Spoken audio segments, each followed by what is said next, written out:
fucking working at, bitch? Who did you look up growing up in San Diego? Skip Fry, Roper were kind of my first big influences. There were like 2 big longboard contests in the 80s. There's one in Del Mar called the Del Mar Longboard or Lifeguard Contest, and then there was the Oceanside event. And those events kind of had like everybody would show up, like all of Donald's contemporaries, you know, Skip, Nat Young, Herbie. But Skip was my first surf like celebrity kind of deal. Because in San Diego, he's the dude, you know. And then I met Roper right around the same time. And because I had Roper, you know, we had a subscription to Surfer Magazine. And if you were a kid in the 80s, Joe had some of the sickest pictures in those things of him surfing pipeline, you know. And then the only movie that I knew at that time was The Endless Summer. So Butch Van Aertstalen was like, you know, watching him surf pipeline made me one day want to go to Hawaii and surf pipeline.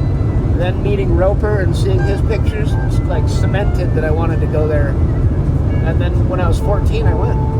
And I ended up winning a surfboard in a raffle, like at a longboard event. And I traded it in at the longboard grotto. And because my family didn't have money, we're a carpenter family, you know.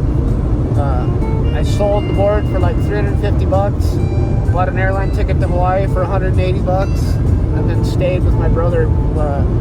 He was 16, I was 14. Spent like a month, and that was that. Because all the kids were like shortboarding at the time, why did you want a longboard? Because my dad longboarded, and it was really good, and it looked cool. But I shortboarded too. I was really good at shortboarding. Longboarding felt more natural. Had like just a different feel. It felt cool. The standing on the end of the board and shit felt wild, you know? I mean, don't get me wrong, I idolized Christian Fletcher. Christian was my fucking absolute hero, because I skated. So I thought that the way that Christian surfed was super appealing, you know? Like doing airs. It just seemed super punk. For a young kid, you know, to watch this guy telling everyone to go fuck themselves and like, it's the kind of person you want to, you know, that's who I wanted to be. But with a twist of Herbie, you know what I mean? I wanted to be Christian, but I kind of wanted to be Herbie at the same time.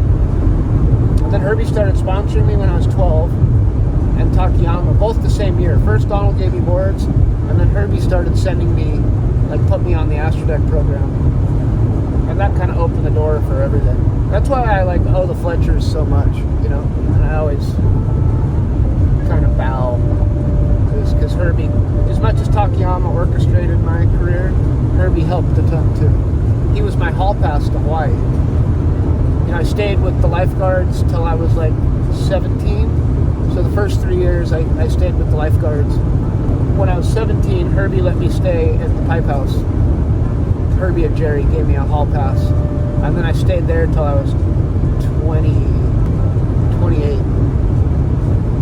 So 17 to 28, like 11 years, I got to live in that house. They were all so fucking high. Like,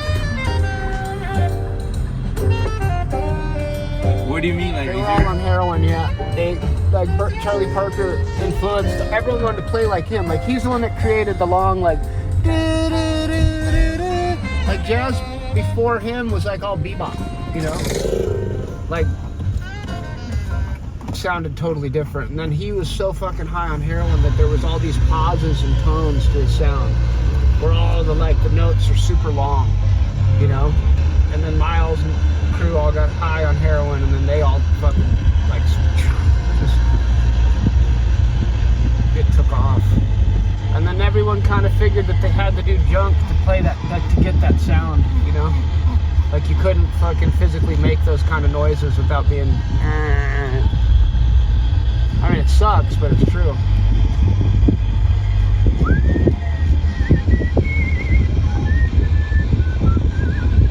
That's my favorite part about being a man. I don't know where I'm going, but I'm gonna figure it out, brother. was pretty good, Jeff. We give you that's good. You know? That's good. That's a great I like feeling, that. dude. That was good. 2 points. Got worried 2 and points, shit. Glover. And get there and you're like, goddamn right, I Take made it it. out. 2 points. It's my Herbie one. Ah, the Steve Boyson one. Yeah, really cool. He redid the Christian Fletcher one too, huh? Yeah, he's doing Christian sports right now. In the 80s, he would come down to Cardiff and would let me borrow, you know, because he would get his boards back that he'd make for Herbie or for himself. They're so fun. It's just different. It's like a different feel, you know. So who shaped that one? Joe Blair. This thing's sick. Somewhere in the middle. It's like not quite a long board, not quite a short board. From Dora, I have pictures with him. My favorite though, I got to eat breakfast with him one time in Malibu, which was wild. In 1994, he was there for the World Contest. And so we went back to the hotel and Mickey was there. We like walk into the lobby, you know, and the elevator comes down and the door opens and like no one gets off. And then all of a sudden this like head like peeks around the corner. He's like looking to make sure there's nobody in the lobby, and then he like came out. And then him and Craig had this weird standoff. It was so strange because you know, I grew up thinking they were best friends or whatever because Craig took all kinds of pictures of him. They acted like they didn't even know each other. They're like, you just no hello, no. I was like, whoa, is there some kind of secret fucking language here that I'm not picking up? And didn't even say hi to each other. There was this huge buffet, and then it was crazy. He was telling me then that he was having health issues. And that he was in town getting checked out by a doctor. He was like, oh, but he was so full of shit, you never could believe anything he said. Because you never knew if it was like some kind of scam or like trying to get you to give him money or whatever, you know? Yeah, he really was having health issues. Oh shit, Jeff, look at this. Look at how good the point is. Oh, how's it? Looks fun, huh? Fuck, that looks so fun. Crowded, ain't Always. Right around like this time of the year, they have to come in and scrape the sand with a certain machine to get all the hypodermic needles out. What a fucking oh man, we're out there. Holy shit. What a beautiful day. This peak's kind of the one. What's your favorite wave in the world, Joe? No, I don't know. It's a weird. That's a weird call. It's hard to say. I have like 4 waves that are my favorite waves, but they're all close to each other. I don't like traveling too much anymore. Australia's cool. It's too crowded. I'll tell you mine. Huh? Cardiff, Big Rock, Pipeline, and Honolulu are my favorite. I mean, my ex-wife's from Maui. My kid's grandpa lives right kind of close to Honolulu. I always jump on a plane and go over. I take that back. Velzy Land, Pipeline, Big Rock, and Cardiff. And Black's is special, but I can't say it's my favorite wave because it only breaks good like once a year. You know? But those are the ones. And they're all within a 5-hour flight, you know? 1990 I went and I went with Matt Branson and Matt Hoy, and they took me to a small club and we saw Sepultura. And I had the time of my life.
The real smoothie.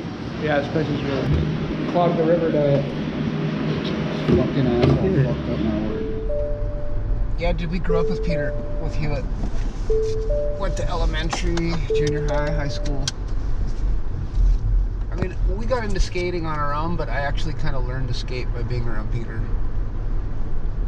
Because he was fucking so much better than anybody, you know? Especially for that age. New blender? Yeah, remember Neil Blender? Yeah. I had another one that was super thick. It got ripped off from Alice. I left it against the wall. I didn't leave it. Tosh, when he was little, left it against the wall. That thing got scooped up with my fingers now. I think the idea is kind of like fiber flex era, you know? Well, these were sort of modeled after when they would put like roller skate trucks. I think those are roller skate trucks. But you gotta be really precise in the building, you know? I just, when I skate now, I just cruise. Every time I come up here, I always try and like come up. Take one run, you know, one or two, just for old time's sake.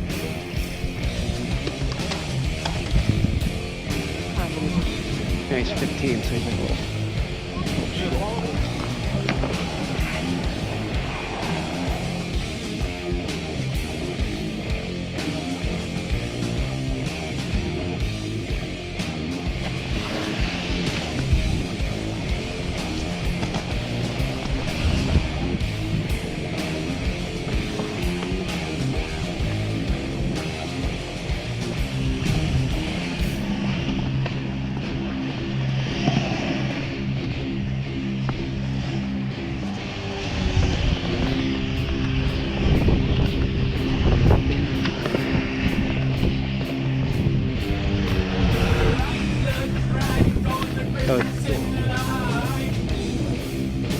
they get old and they get old and they get old.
first one I had to realize was it wasn't about me.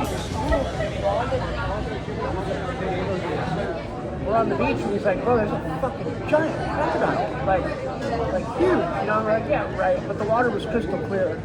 And so we're all sitting on the beach, and it's Grant Ellis, the guy that the photographer, the surfer, Thomas Campbell, and I forget who was on the trip. And he's like, there it is. And it's just slow moving its way, like through the lineup, and then he comes in on the beach, and like starts to go up into the estuary. Yeah.